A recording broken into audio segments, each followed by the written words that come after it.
We have even more control over MIDI recording than we do audio recording. MIDI input quantize will quantize or align notes to a resolution that you set as you are recording.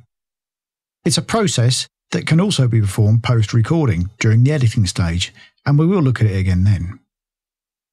To quantize at recording time, we turn this option on in the inspector. The resolution can be chosen from the drop-down menu, and quantize settings can be accessed from the bottom of this drop-down. We'll take a look at those. At the very top of the quantize option dialog, we have the preset area where we can load and save any presets that you may have. The resolution setting is the same as that chosen in the drop-down in the inspector. The checkboxes under the change header select what will be quantized. Start times will ensure that the note positions are quantized, and if note durations is checked, durations of notes will match the resolution setting. They'll either be trimmed or stretched. Only quantized notes will ensure that only notes are moved and not other data, such as controller data. Strength is a setting that decides how close to the grid or resolution notes are moved. A setting of 100 will make sure that every note is in perfect time. This probably isn't the best setting unless you're after a very mechanical feel. 50 will move notes about halfway from where they're inserted to the correct position, which will help to maintain a human feel. Try adjusting this figure to see what works best for you. The swing setting is there to help projects with a swing feel maintain that. Not all music is played to a rigid grid. Some jazz, for example, swings, which sets the feel of the music. The swing setting changes the grid so that pairs of notes are spaced unevenly. At 50%, the grid points are evenly spaced. Increasing this figure will increase the space between the first and second grid points while reducing the space between second and third. Decreasing it decreases the space between first and second, but increases it between second and third. The window setting decides which notes will be included in the quantize based on how far away they are from the grid. A setting of 100 will quantize every note as it extends 50% of the way towards the next and previous quantizing points, meaning that one quantizing window meets the adjacent one either side.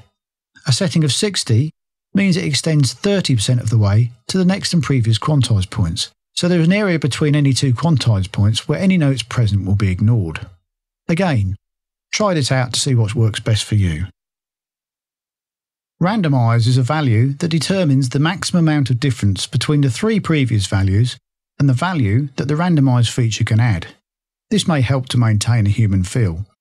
0 is effectively a randomize off, and the three previous figures will be adhered to. I'm going to add 10% here. Once you've got them set, click on OK, or save as a preset first if you prefer. When a track with input quantize switched on is armed for recording, the recording button will show a Q instead of a circle. Recording is started as normal.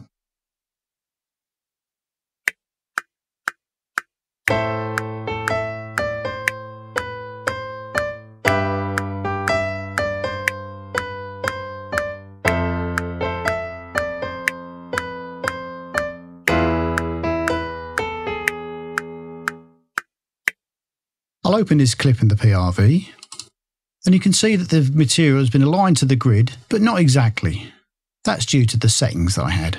It's perhaps worth noting that if you do use input quantize and then decide you're not happy with the result, all is not lost. It doesn't destroy the original recording. You simply press Ctrl-Z or Edit Undo, which will remove the quantizing and leave the original recording in place, as you can see here. You can redo that again by pressing Ctrl-Shift-Z. Now let's take a look at step recording. Step recording is the process of recording a note or group of notes at a point in time and then stepping forward a predetermined amount of time to the next point where another note or group of notes are recorded, and so on. It has the advantage of making very intricate parts much easier to play, but the disadvantage is it can sound very mechanical and lack feel. Used in the right places and sparingly, it's a good tool to have in the box though. To start using Step Record, we need to left click and hold the record button, and then select Step Record from the two choices. There's no need to arm a track for recording, this is just for demonstration purposes. That changes the record function to Step Record, reflected by the record button in the transport, which reads Step at the top of the button, But now when we click on the record button, this opens the step record interface. There are two modes, basic and advanced. We'll jump straight into the advanced mode that contains all of the basic mode and more. Basic and advanced are switched between using the icon towards the bottom right. Let's look at setting the record position. We set that by either clicking the project timeline if the link to now time option is checked, dragging the position slider, or entering a time straight into the insertion point location box in measure, beat and tick format. It's also possible to use the step advance or step backward buttons, step by beat buttons and step by measure buttons, which moves the time accordingly.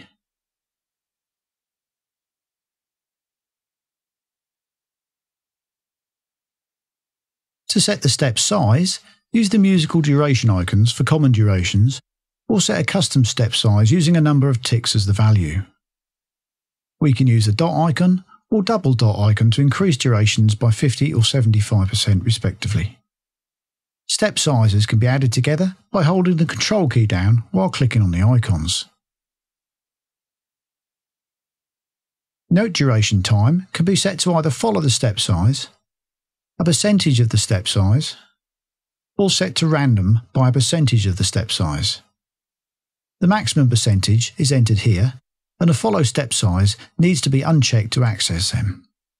The destination track is selected from the available MIDI tracks here. If you want the insertion point to move forward after entering notes with your controller, check this Auto Advance checkbox.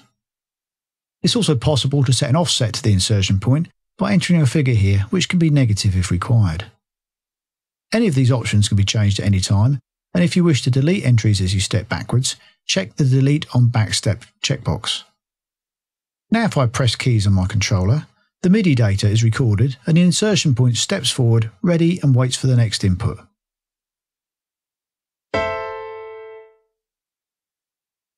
At this stage, I can adjust any of the settings as required and insert the next step.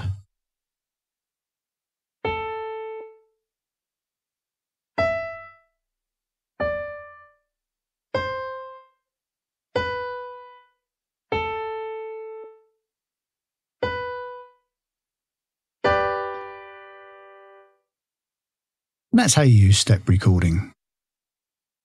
Now let's have a look at the arpeggiator. This is a tool that makes playing fast, intricate sections much easier. Each MIDI track has its own independent arpeggiator and it's accessed from the track inspector. A single note is input and the arpeggiator will play a pattern using that note as the trigger. Let's have a look at it in use. I'll turn it on and leave the latch off for now. I'll select one of the acoustic guitar presets as I have an acoustic guitar sound loaded on the track. First I'll trigger it from one of my keyboard controllers with the latch switch off.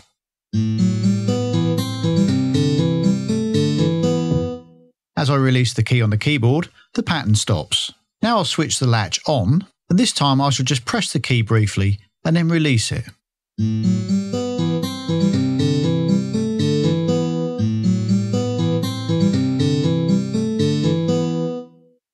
To stop playback, I had to turn the latch setting off. This will respond in exactly the same way to any MIDI data on the track during playback. There are plenty of included patterns, and there are more available from other sources on the web as well. Let's take a brief look at the options. As we've seen, the rhythm and harmonic content is set by the pattern loaded from here. We've just seen the difference between the latch being on and off, and the rate control controls the speed at which the pattern is played in the project. This speed is specified as a musical factor of the current project tempo, such as 1/4 or 1/16. The octave range setting controls how many octaves the arpeggio pattern will use. A setting of 1 will keep the arpeggio within 1 octave of the lowest note, 2 within 2 octaves, and so on. If the octave setting takes the notes higher than the MIDI specification allows, the pattern will be constrained to the highest possible octave. Velocity is an offset that reduces the arpeggiated note's velocity compared to the original. Reducing this makes the arpeggiated notes sound quieter, increase it, and they'll sound louder. The swing setting is set here. I talked about swing when we looked at input quantize, and this serves a similar function, but works on the arpeggiated notes. 0% is no swing up to a maximum of 100. Duration is controlled from here and is an offset in relation to the original note and decides whether the note plays as full length or a shorter duration. Pitch is adjusted in steps of a semitone up to a maximum of 2 octaves. Flam is only relevant if there are flam notes in the pattern and controls the difference in attack time between the 2 notes. The mix control decides how a chord is arpeggiated. At 0, all chord notes are played as single notes. At 50, both the chord and the single notes are arpeggiated at an equal volume.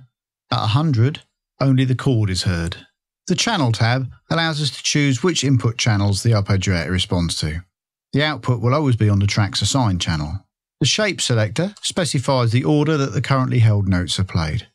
These settings can all be edited to suit your needs, then the whole lot saved as a preset for future use. This is done from the Preset selector, where we can select Save Preset. We'll be looking at how to edit and mix all of this recorded data and audio later.